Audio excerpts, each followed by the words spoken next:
How to fix the F1 TV app not working. Hello guys, this is Atticus and welcome back to another tutorial video. In today's video, I'll teach you guys how you guys can fix the F1 TV app not working on your mobile phone.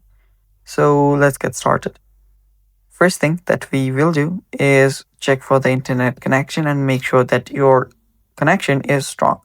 So simply go to your Wi-Fi settings, connect to a strong Wi-Fi. After doing that, you can then head over. You can also use the mobile data as well instead of, the Wi-Fi. It's completely up to you.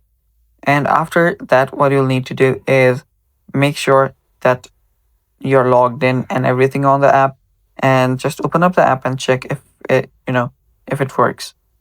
If it does not work, what you can then do is go to your settings, and on the settings, simply head over to General, then iPhone Storage.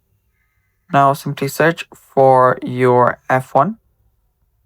So you can search from it here. Then offload the app. After you offload it, tap on reinstall and reinstall the app completely, and you will be getting a fresh start as the caches has been deleted. And yeah, that's basically how you fix the issue.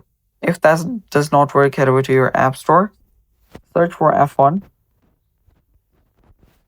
TV, and find the app. Now right here, if you see an update button, tap on update button and you're good to go. And that's all for today's video. Thanks for watching and bye-bye.